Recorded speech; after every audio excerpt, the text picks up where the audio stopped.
wa inna min akhlaqihi jeung saestuna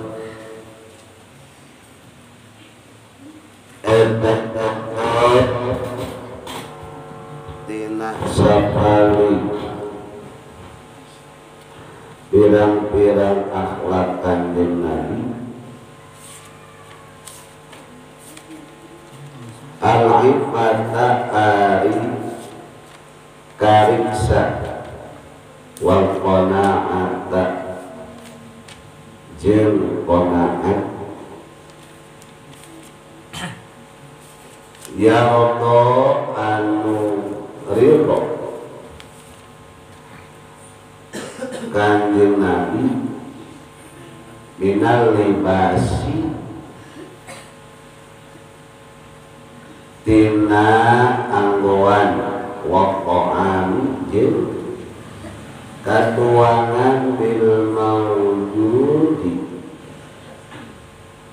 ku anu aya wala yas'alu jeung tarak naroskeun Kanjeng Nabi anil maf'uli tina barang anu teu aya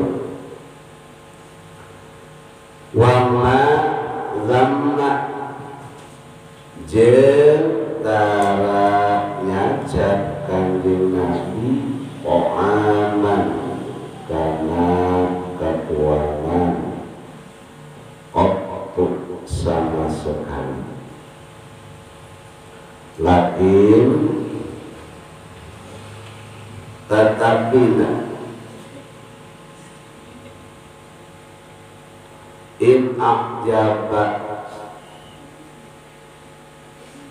in akjaba lamun mata aneh itu Quran buka Kanjeng Nabi akala maka tuang Kanjeng Nabi itu karena itu Quran wa in kariha jeung lamun teu senang Kanjeng Nabi bukannya itu to'an tarokat maka ninggalkeun Kanjeng Nabi bukannya itu to'an terus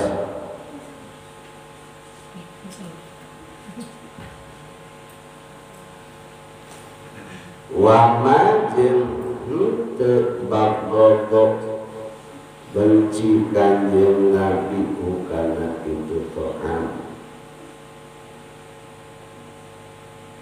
ila ghairihi milih kanu saliyanti to'an terus jadi di antara akhlak Kanjeng Nabi yang perlu bahkan patut kita tiru adalah Kanjeng Nabi al-ifata menjaga dan wal qanaata serta qanaat ngalap cukup untuk ayat Kanjeng Nabi menjaga bukan lahirnya saja tapi juga batin karena sok ayat jaga lahir tapi batinnya tidak terjaga maksudna lahiriahna terjaga tetapi batinnya tidak terjaga seperti kalau memperlihatkan dohirnya tidak terjaga dari sesuatu yang tidak baik menurut agama akan terlihat oleh orang lain, diketahui oleh orang banyak sehingga malu. Jadi malunya itu bukan karena perkara yang tidak disukai oleh agama, tetapi karena faktor manusia dan batinnya tidak terjaga. Bisa jadi hatinya timbul kesel, unek-unek, sakit hati gitu. Jadi Kanjeng Nabi itu terpelihara, terjaga lahir batin, termasuk orang-orang yang bertakwa.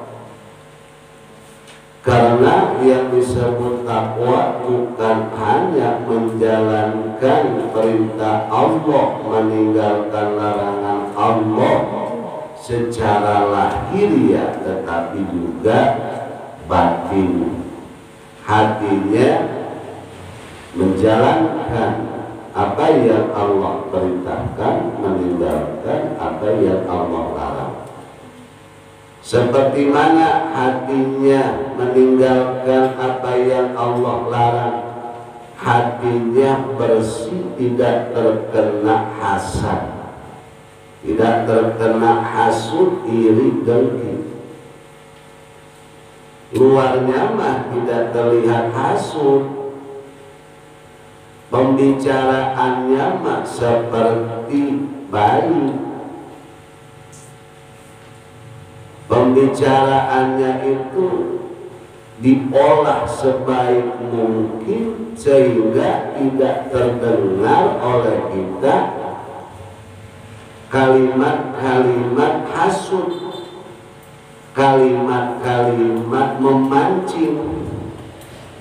Kalau kata orang Sunda, murah bari mulungan. Jadi seolah-olah dia menceritakan sesuatu, mengharapkan atau menunggu kita bicara. Nanti kalau kita terjebak, maka yang disampaikan kepada orang lain bukan perkataannya, tetapi perkataan kita. Iya, itu kata Ustadz itu begitu-begitu, padahal Ustadz itu mah nggak bilang gimana-gimana, cuma karena dipancing. Nah, walaupun terlihat terdengar perkataannya itu seperti tidak menghasut, ya, padahal hatinya itu ada penyakit hasad. Jadi itu bukan takwa, karena takwa itu zahiron wa batinan, lahir batin. Jadi belum dikatakan orang yang takwa rajin sholat, belum, rajin saum, baca Quran, zikir, perkataannya terdengar baik, langkahnya kepada tempat yang baik, belum. Takwa itu apabila hatinya pun baik, hatinya baik, tidak ada kesel, tidak ada dendam, tidak ada benci.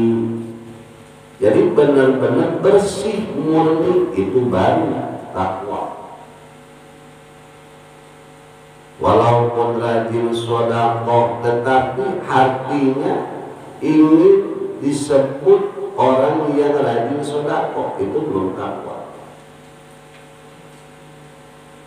Rajin ibadah, tetapi hatinya melihat orang lain yang tidak rajin ibadah mengecilkan, memandang sebelah mata, melihat si fulan keblung, dari ibadah, banyak waktu yang terbuang dengan sia-sia. Kemudian hatinya menghakimi orang lain bahwa orang lain itu nggak baik, itu belum disebut takwa. Jadi takwa itu lahir batin benar-benar baik. Nah, jadi Rasulullah Shallallahu Alaihi Wasallam terjaga bukan lahiriannya saja, tetapi juga batinnya. Wal qanaata ngalap cukup untuk ayat yarda minal libas. Kanjeng Rasul ridho nerima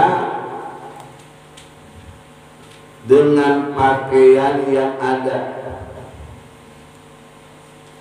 Jadi Rasulullah itu memakai pakaian yang ada, walaupun pakaian tersebut sudah berapa kali dijahit dengan tangannya, sobek, dijahit, masih bisa kepake, terlihat masih bagus, yang penting tertutup aurat.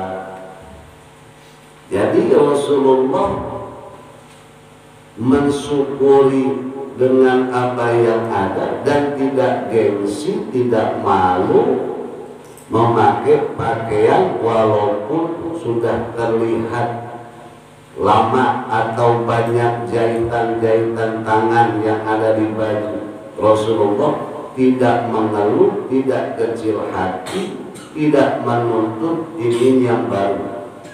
Ya Allah, santri lagi nyuci baju, kemudian bajunya dijemur, lalu bajunya itu terkena angin, jatuh, ketincak, keinjak, gengsi, kotor, mendingan bilang sama ayah, mama, minta beli yang baru. Itu nggak pernah. Padahal bajunya itu masih layak dipakai, ya, masih layak dipakai.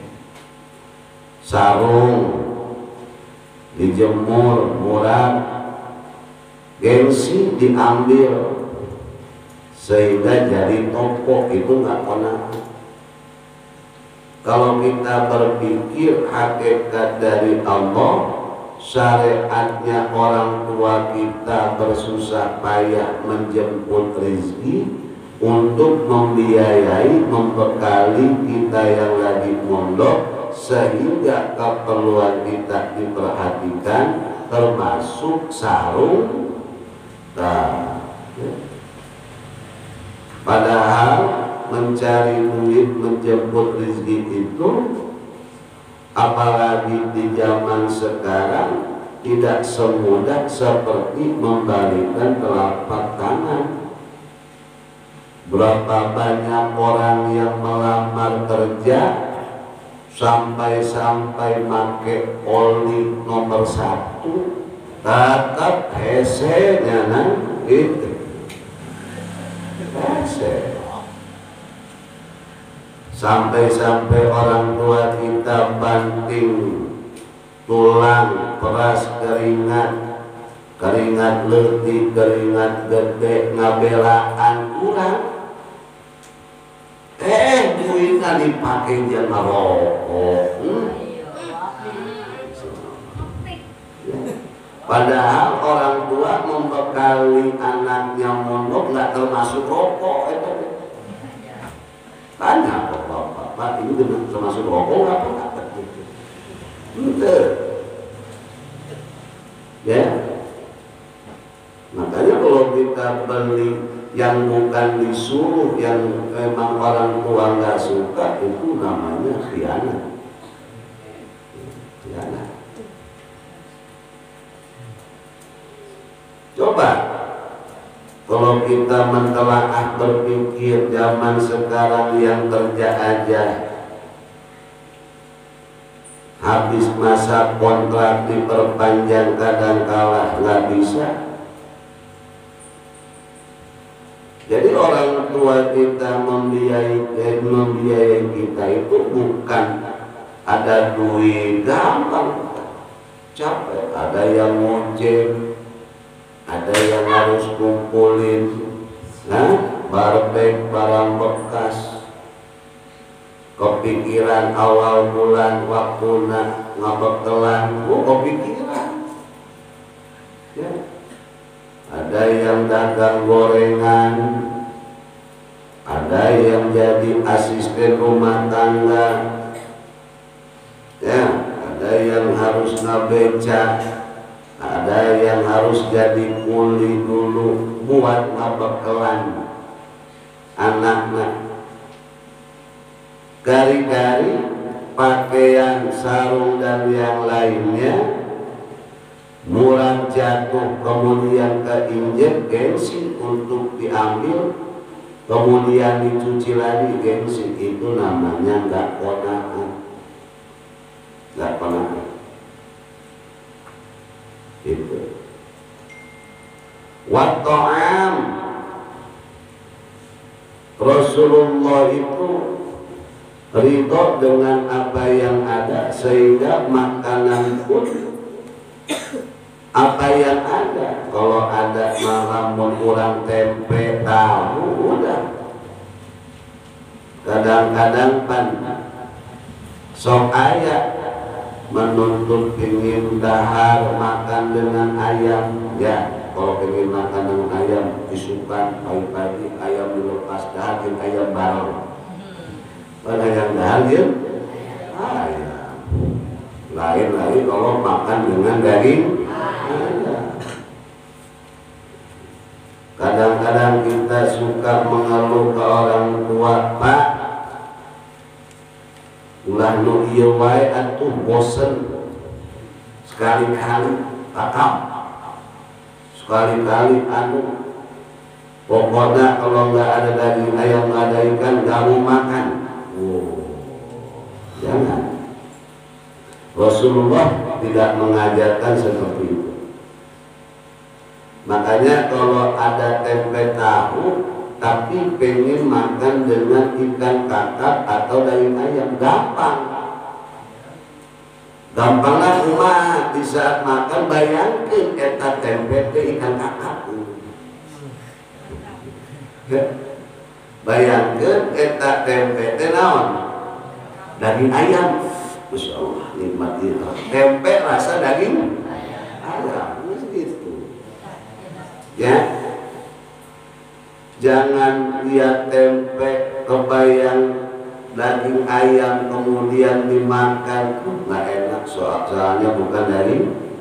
Tapi nggak supaya rasakan seolah-olah itu tempe naon. Wat'ami bil mawjud. Rasulullah makan dengan makanan yang ada. Wala yas'alu 'anil maqut. Tidak pernah Rasul menanyakan yang tidak ada. Ya, tapi syukuri apa yang syukuri apa. Kira benar ya materi? Daun hijau lah. Syukuri apa yang sebab hakikatnya rezeki kita saat itu ya apa yang ada. Yang kedua, hormati, hargai orang-orang yang telah berjasa seperti yang memasak masakan makanan. Jadi kalau kita tidak suka dengan yang ada, menanyakan yang tidak ada, itu sama saja tidak menghormati, menghargai yang bikin masakan. Makanya Rasul itu la yas'alu 'anil maqut. Rasulullah tidak menanyakan yang tidak ada. Maka jadi santri itu harus qanaat, jadi santri itu harus menerima apa yang ada. Ya, jadi harus qanaat. Jangan jadi orang yang bermental koboan, enggak. Karunya kesian orang tua. Ya, la yas'alu 'anil maqbul. Wa ma dzamma ta'aman qattu. Bahkan Rasulullah itu tidak pernah zaman itu apa? Nyacat atau apa ya, bahasa Indonesia itu, menghina atau nggak suka dengan makanan, ya. Jadi tidak pernah Rasul itu menghina atau mengecilkan makanan yang ada. Jadi kalau misalnya makan kemudian rasanya asin, rasanya asin, jengkol asin, ya, asin. Jangan asin, asin jangan. Padahal asin. Gitu. Alhamdulillah nggak ada asin. Jangan kesian orang yang sudah capek masak menyediakan buat kita. Jadi nikmati apa yang ada walaupun asin, hargai gitu ya. Kalau perlu keasinan ya, enggak, emang dari dulu pengen makannya seperti ini, nah apa asin, insyaallah gitu. Saya bersih diletakkan ringan, wah lebih keheran mengkilap. Ya, jangan menghina ya, makanan walaupun tidak enak. Makanya lakin in ajabahu akalahu, kalau seandainya makanan itu enak, aneh Rasulullah makan. Wa in karihahu tarokahu, kalau tidak enak maka tinggalkan, jangan dicacat, jangan dihina, jangan dimarahi. Kamu ini nggak bisa masak, salah kita pemajikan, Habib nyarekan ke istrinya. Nah, contoh, mama, ada apa ayah? Kamu itu lagi sariawan ya? Enggak ayah. Kok makanan asin begini? Coba kamu, coba ini. Jangan kesian. Ya, ulah Bib. Jadi kak isi lagi Bibnya, karunya pemajikan yang Bib. Ya. Jadi Rasul itu kalau tidak enak, Rasul itu nggak memarahi, tetapi Rasul tinggalkan. Wa ma baqadahu ila ghairi. Dan Rasul tidak benci akan itu makanan, maka memilih yang lain, Jadi hakikatnya Allah yang mentakdirkan, syariatnya jerih upaya capek orang lain, kemudian kita marah-marah, itu sama saja tidak menghargai jerih upaya orang lain. Maka dengan qanaat mendidik, belajar, bersyukur dengan apa yang ada. La yaqulu wallahu a'lam.